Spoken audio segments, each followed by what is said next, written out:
पिछले एक महीने में हमने drugs case, NDPS act, sections, उसके ड्रग्स केस में एक बार इंसान फंसता है तो उसका निकलना कितना मुश्किल हो जाता है, इन सारी बातों में बहुत डिटेल में बात की। आखिर ड्रग्स के रूल्स, ड्रग्स के कानून और ड्रग्स के खिलाफ लड़ाई क्यों जरूरी है, उसके पीछे कई सारे इंसिडेंट्स हैं, कई सारे यंगस्टर्स हैं जिनकी जिंदगियां खराब हुई है। आज ऐसी ही एक यंग लेडी की कहानी मैं आपको सुनाने जा रही हूं और इस कहानी को सुनने के बाद आपको लग जाएगा कि वाकई में जो लोग आर्यन खान का सपोर्ट कर रहे थे वो कहीं ना कहीं गलत थे। जांच होनी जरूरी है, ड्रग्स नहीं लिया वो अलग बात है। 90s की बात है, तब मॉडलिंग चरम सीमा पर थी और हर कोई मॉडल बनना चाहता था और कॉलेज गोइंग स्टूडेंट्स में ट्रेंड बन गया था कि पॉकेट मनी के लिए मॉडलिंग की जाए। इसी दौरान इस लड़की को भी इनके लुक्स और इनकी फिजिक को देखकर लोगों ने मॉडलिंग का ऑफर दिया। इनफैक्ट इनकी खुद की जो एक फ्रेंड थी कॉलेज की, जो इनके साथ रूममेट थी, संदली सिन्हा, एक्ट्रेस जो आज हम जानते हैं तुम्बिन के नाम से, वो उनके साथ पढ़ रही थी और तभी मॉडलिंग के साथ साथ वो फिल्मों में ट्राई कर रही थी। अपनी बेस्ट फ्रेंड को मॉडलिंग करते देख भी इनके अंदर इनिशियली मॉडलिंग करने का कोई ख्याल नहीं आया। इसके बाद इनकी मुलाकात हुई एक फोटोग्राफर से, आमिर राजपाल इनका नाम है, और उन्होंने इनका एक फोटो सेशन लिया और ये फोटोग्राफ्स उन्हें इतनी पसंद आई कि उन्होंने कहा कि तुम्हें ट्राई करना चाहिए मॉडलिंग में, तुम बहुत आगे जा सकती हो, तुम्हारी ऐसी बॉडी है और तुम्हारा ऐसा ऑरा नजर आता है कि तुम एक बहुत बड़ी मॉडल बन सकती हो। अमित राजपाल की बात मानते हुए इस लड़की ने मॉडलिंग में ट्राई किया और कुछ ही समय में वो नामी मॉडल बन गई। गीतांजलि नागपाल इनका नाम है। जी हाँ, इस एपिसोड में गीतांजलि नागपाल के ही राइज एंड फॉल की स्टोरी मैं आपको बताऊंगी, जिनकी लाइफ पर फैशन फिल्म भी बनाई गई है।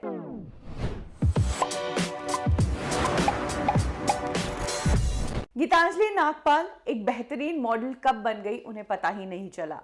दिल्ली में मॉडलिंग के अच्छे ऑफर्स कुछ ही दिनों में मिलने लग गए, जिसके बाद बार बार असाइनमेंट्स के लिए मुंबई आना पड़ता था। पता था कि मॉडलिंग का हब मुंबई है, बड़े ब्रांड्स वहीं पर है और वहां पर रेगुलर बेसिस पर काम मिल जाता है, ज्यादा काम है। इसीलिए गीतांजलि ने तभी अपने बैकपैक्स किए दिल्ली से और वो यहाँ मुंबई में आ गई। मुंबई में गीतांजलि उस वक्त मॉडलिंग ही कर रही थी। उनकी फ्रेंड संदली सिन्हा तब तुम्बिन की तैयारी कर रही थी और उन्हें भी ऑफर्स आने लगे थे। लोगों ने कहा था कि तुम फिल्मों में ट्राई कर सकती हो, लेकिन गीतांजलि मॉडलिंग से खुश थी। वो मॉडलिंग में ही अपना नाम बनाना चाहती थी। ये बात होगी ईयर 96-97 के आसपास की कि तब गीतांजलि टॉप मॉडल्स में जानी जाती थी, बड़े बड़े ब्रांड्स के लिए वो काम कर रही थी और एक आम लड़की से एक फेमस मॉडल बन चुकी थी। लेकिन मॉडलिंग का ये फील्ड ऐसा है ना कि ग्लैमर के साथ साथ एक काली दुनिया भी जुड़ी हुई होती है। ऑड आवर्स पर काम करना, सेकंड से भी कम टाइम में कपड़े बदलना, एक हैंगर की तरह इस्तेमाल होना और फिर आफ्टर पार्टीज, इन फील्ड्स में काम को लेकर प्रेशर इतना ज्यादा रहता है कि मॉडल्स का ड्रिंक करना, स्मोक करना या ड्रग्स करना आम बात है। हालांकि गीतांजलि को करियर में बहुत लेट ड्रग्स की लत लग गई। वो भी तब हुआ जब उनका एक सर्कल बन गया जिनके साथ वो हर रोज उठती बैठती थी। काम से जब भी फ्री होती थी तो बस वो पार्टीज ही एंजॉय करती थी, गोवा भी जाने लगी और यही वो टाइम था जब उन्होंने पहली बार ड्रग्स ट्राई किया। ट्राई करते ही गीतांजलि की दुनिया ही बदल गई।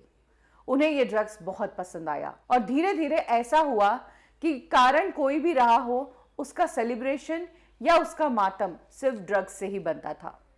खुद गीतांजलि के साथ काम करने वाले फोटोग्राफर्स ने यह बताया है कि एक टाइम तक गीतांजलि बहुत ज्यादा प्रोफेशनल थी और क्विक थी, यानी कि इधर अभी कैजुअली बात कर रही है लेकिन कैमरा ऑन होते ही गीतांजलि अपने कैरेक्टर में आ जाती थी। लेकिन एक बार ऐसा हुआ कि जब शूट हो रही थी, कैमरा तैयार था रोल होने के लिए, तब गीतांजलि जाकर काउच पर लेट गई। उनकी ये हरकत कभी भी किसी ने नहीं देखी थी। हाँ, ड्रिंक करते हुए देखा था लेकिन कभी भी बहकते हुए नहीं देखा था। लेकिन ये जो सीन था, ये पहला सिग्नल था कि कुछ तो गड़बड़ है। इसी दौरान गीतांजलि की मुलाकात एक जर्मन के आदमी से हुई। गीतांजलि को उनसे प्यार हुआ, उन्हें डेट करके गीतांजलि ने शादी कर ली और उन्हें एक बेटा हुआ ऑथर नाम का। शादी के कुछ ही सालों बाद गीतांजलि और उस शख्स के बीच झगड़े होने लगे। गीतांजलि को नशा करने की बड़ी लत थी और वो जिद्दी बहुत थी। ये शादी ज्यादा नहीं चल पाई और गीतांजलि का वो जो जर्मन पति था वो अपने बेटे को लेकर जर्मनी चला गया। यहाँ गीतांजलि अकेली रह गई। ये वो टाइम था जब गीतांजलि का सहारा या तो ड्रग्स थे या ड्रग्स करने के दौरान जो कैजुअल फ्रेंड्स बनते थे वो थे। ड्रग्स के साथ साथ गीतांजलि और भी बहुत कुछ गलतियां करने लगी। हर रोज एक नया दोस्त उनके साथ होता था। एक बार तो ऐसा हुआ जब गोवा में वो एक लंबा टाइम स्पेंड करके आई और वहां पर उनकी मुलाकात एक ब्रिटिश लड़के के साथ हुई और उस लड़के को वो अपने साथ ही ले आई। दिल्ली में दोनों साथ रहने पड़े। एक सस्ता सा कमरा दोनों ने लिया था और कुछ समय तक दोनों ने साथ रहकर जिंदगी को एंजॉय किया। एक टाइम के बाद वो लड़का भी उन्हें छोड़कर चला गया और ये वो टाइम था जब गीतांजलि के पास ना रहने को घर था, ना कोई अपना था और ना ही काम था और नशे की लत सिर चढ़कर बोल रही थी। नशे के बिना नहीं रह पा रही थी, अपने बेटे के बिना, अपने पेरेंट्स के बिना, अपने बॉयफ्रेंड्स के बिना वो रह रही थी, काम के बिना वो रह रही थी, लेकिन नशे के बिना नहीं रह पा रही थी। इस नशे की लत के कारण ही खुद गीतांजलि ने एडमिट किया कि वो प्रोस्टिट्यूट के तौर पर भी काम कर चुकी थी। कई लोगों के साथ रातें बिताई पैसों के लिए, उन पैसों से ड्रग्स खरीदती थी, लोगों के घरों में बाई का काम भी किया, झाड़ू पोछा बर्तन सब किया और जो पैसे मिलते थे उनसे वो अपने ड्रग्स की क्रेविंग को पूरा करती थी। साउथ दिल्ली के हाउस खास विलेज में गीतांजलि रहती थी। कभी मंदिर में, कभी पार्क में उन्होंने रातें बिताई और वहां के लोग भी देखते थे कि ये कैसी लड़की है, हाथ में किताबें हैं, पढ़ी लिखी सी लगती है, लेकिन हालत बद से भी बदतर हो गए हैं। तभी एक बड़े मीडिया के रिपोर्टर ने गीतांजलि को स्पॉट किया और वो पहचान गया, ये तो मॉडल गीतांजलि है। उसने रिपोर्टर ने गीतांजलि से बात करने की कोशिश की और कुछ पिक्चर्स के लिए पोस्ट करने को कहा। वो तब शॉक हो गया जब वो गीतांजलि की पिक्चर्स क्लिक करने के लिए रेडी था। उसने अपना कैमरा ऑन किया और गीतांजलि ने अपना टॉप जो राउंड नेक का था उसे खींचकर अपने शोल्डर्स पर उतारा और पोज करने लगी, बिल्कुल वैसे जैसे कि प्रोफेशनल मॉडल्स करती है। उस दिन उसे लगा कि इसके अंदर अभी भी वो मॉडल जो है वो जिंदा है, लेकिन उसके ऊपर ये ड्रग्स का नशा चढ़कर बोल रहा है। गीतांजलि को इस हालात में देखना बहुत बुरा था, लेकिन उस रिपोर्टर को उसकी न्यूज़ मिल गई थी। अगले दिन गीतांजलि उसके अखबार में थी और उसके कुछ ही दिनों बाद पूरी मीडिया गीतांजलि को देखने पहुंच गई। जब सारी मीडिया को ये पता चला तो गीतांजलि की वो फोटोज वीडियोस काफ़ी वायरल हुई थी, जिसमें उन्होंने काली स्कर्ट पहनी थी, एक ट्यूब टॉप पहना था और उनके बाल पूरे उलझे हुए थे। गीतांजलि को इस हालत में देखना शॉकिंग था। मेरा सा लग गया था गीतांजलि के आसपास कि आखिर एक सक्सेसफुल मॉडल इस परिस्थिति में पहुंची कैसे। विमेंस कमीशन वहां पर आए, गीतांजलि को गाड़ी में बिठाकर हॉस्पिटल ले जाने की तैयारी की गई, लेकिन गीतांजलि बहुत ज़्यादा अग्रेसिव हो गई थी। वो किसी की बात ही नहीं सुन रही थी। रिपोर्टर्स और जो कोई भी उनसे बात करने की कोशिश कर रहा था उन्हें अब्यूज़ कर रही थी और मारने तक के लिए तैयार थी। ऐसे में 3 साइकेट्रिस्ट को बुलाया गया, जिन्होंने गीतांजलि से कार में बैठकर बात की और उसके बाद उस कार से उतरी। विमेंस हॉस्पिटल उन्हें ले जाया गया, जहां पर उनका ट्रीटमेंट शुरू किया गया, लेकिन गीतांजलि इतना आसानी से ट्रीटमेंट नहीं करवा रही थी। यही कारण है कि डॉक्टर्स को स्पेशली उनके लिए परमिशन लेनी पड़ी उन्हें ड्रग्स देने की। गीतांजलि को ड्रग्स देकर ही उनका ट्रीटमेंट किया गया, जिससे वो 8 घंटे सोती थी और कंट्रोल में रहती थी। मेंटली हालत भी उनकी खराब हो गई थी, उन्हें फोबिया हो गया था और इसके लिए उनका दिमागी इलाज भी चला था। गीतांजलि के बाल पूरी तरीके से हटा दिए गए क्योंकि उन बालों को ठीक करना पॉसिबल नहीं था। गीतांजलि को जब हॉस्पिटल लाया गया तब बॉडी का कोई ऐसा पार्ट नहीं था जहां धूल मिट्टी ना लगी हो, जहां गंदगी ना हो। पुअर हाइजीनिक कंडीशंस में वो आई थी और कई बॉडी पर इंजरी के मार्क्स भी थे। 2007 की ये बात है। कहा जाता है कि करीब 1 साल तक गीतांजलि का ट्रीटमेंट किया गया। इस बीच गीतांजलि के पति जो कि जर्मनी में थे, उन्होंने कांटेक्ट करने की कोशिश की और कहा कि वो गीतांजलि को पाना चाहते हैं, लेकिन गीतांजलि उनके पास नहीं जाना चाहती थी। हालांकि वो अपने बेटे से मिलना चाहती थी। 1 साल तक गीतांजलि का ट्रीटमेंट होने के बाद विमेंस कमीशन के सामने एक बहुत बड़ा सवाल था कि अब गीतांजलि कहाँ जाएगी। ऐसे में गीतांजलि को उनकी मदर से मिलवाया गया।